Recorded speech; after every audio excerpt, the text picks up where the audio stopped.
भगवान 101 फड़ों पर जो ठुमका लगाना प्रारंभ किए महाराज, 101 फड़ रक्त रंजित कर दिए महाराज। नाग पत्नियां कह रही हैं प्रभु हमारे पति का एक्सपायरी डेट हो जाएगा, कृपा करो अब। हे प्रभु आप समदर्शी हैं, आप करुणाकर हैं, आप दीनानाथ हैं, आप जगदीश्वर जगत परमा आधार हैं। आप हमारे कालिया पर अनुग्रह किए हैं। खूब स्तुति कर रही नागपत्नियां कि हमारे पति का प्राण बच जाए। क्या कहीं कि हे नारायण आपने मेरे पति पर अनुग्रह किया। भगवान रुक गए, कहे कैसा अनुग्रह किया भाई, क्या अनुग्रह कर दिया मैंने? अरे नाच नाच करके तुम्हारे पति के 101 फड़ रक्त रंजित कर दिए, अनुग्रह कहां दिख रही है? नागपत्नियां कहती हैं कि कभी कभी अनुग्रह में अनुग्रह तो होता है लेकिन दिखता नहीं। कैसे? जैसे ऑपरेशन में डॉक्टर पूरा पेट चीर देता है, पूरा पेट चीर देगा,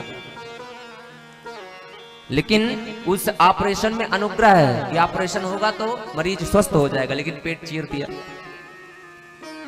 और हम विश्वास भी कर लेते हैं कि डॉक्टर पेट ही चीरेगा, मारेगा नहीं, गला नहीं काटेगा, केवल पेट चीरेगा, क्योंकि विश्वास है। लेकिन कभी कभी ऐसा भी होता है कि ऑपरेशन तो हो गया लेकिन पेट में कैंची छूट गई, फिर से ऑपरेशन करना पड़ेगा।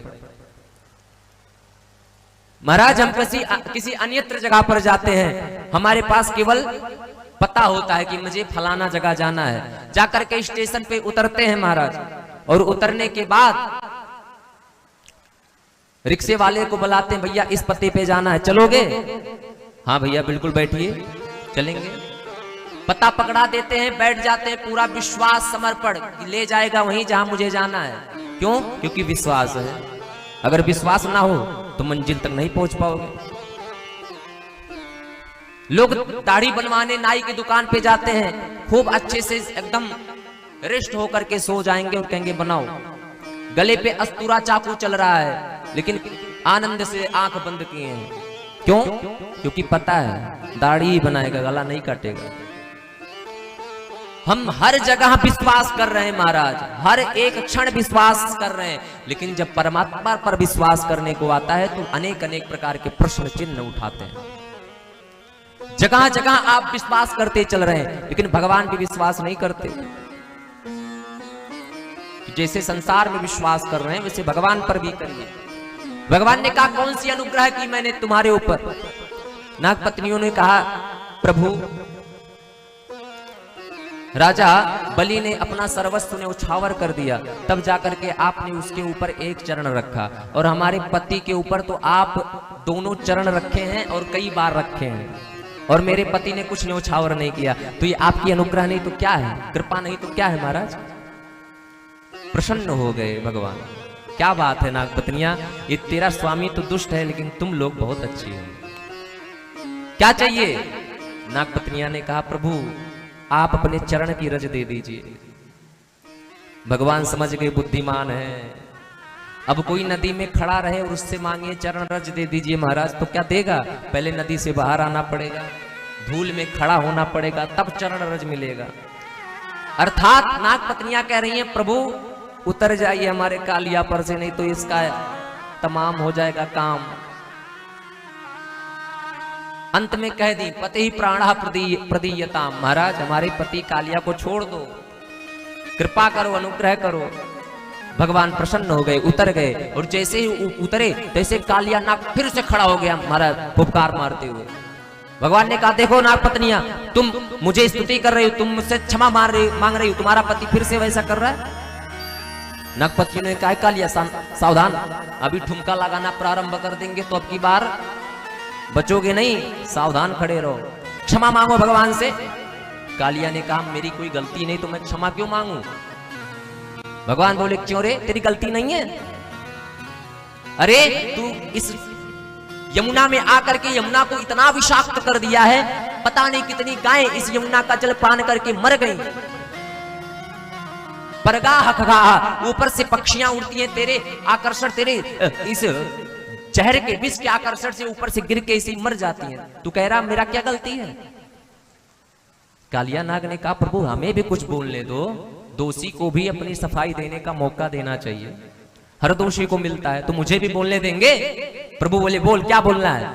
बोले प्रभु एक बात बताइए, सर्पों को किसने बनाया? भगवान ने कहा मैंने बनाया। अच्छा, तो सर्पों के अंदर विष कौन भरा? भगवान बोले हमने भरा। ठीक है, सर्पों को भोगी कौन बनाया? भगवान बोले हमने बनाया। सर्पों को क्रोधी तामसी कौन बनाया? भगवान बोले हमने बनाया। तब कह रहे हैं तन मन धन सुख संपत्ति सब कुछ है तेरा स्वामी, सब कुछ है तेरा,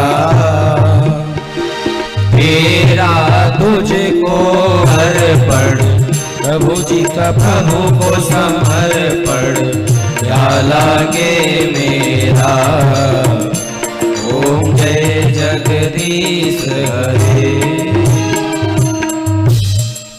तन मन धन, प्रभु सब कुछ तो आप ही का है, ये तन भी आपका, मन भी आपका, शरीर भी आपका, तो मेरी कहां गलती है? जो आपने दिया वही मैं दुनिया को बांट रहा हूं, तो मुझे क्यों डांट रहे हैं, मुझे क्यों मार रहे हैं? अच्छा, सब कहते हैं तन मन धन सब तेरा, मंदिर में खड़े हो जाएंगे, हर एक व्यक्ति खड़ा हो जाता, आरती गाता है तन मन धन सब तेरा, क्या लागे मेरा। अभी कहा था तन मन धन सब तेरा, लेकिन मंदिर के बाहर चप्पल निकाले थे, पीछे ताकते चप्पलवा तो कोई नहीं ले गया है कि चला गया।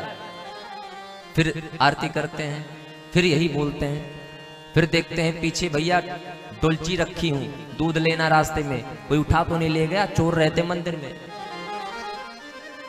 और फिर ये सब कर ली, बाहर आई संत मिले, संत से कहें ए गुरुदेव मेरा मन नहीं लगता, अभी कह रही थी तन मन धन सब तेरा, और अब कह रही है मेरा मन नहीं लगता। कैसी विडंबना है, आजकल ये सब उल्टा हो गया है। आजकल क्या है, तन मन धन सब मेरा, क्या लागे तेरा स्वामी, क्या लागे तेरा, मेरा मुझको दे दे, अरे हो सके तो पड़ोसी का भी दे दे, क्या लागे तेरा, ओम जय जगदीश हरे। आज की मानसिकता ये है कि सब मेरा है प्रभु, आपका कुछ नहीं है, और अगर कुछ देना हो तो पड़ोसियों का भी ले आओ, ग्रहण करेंगे। इस प्रकार से नागपत्नियां खूब स्तुति की।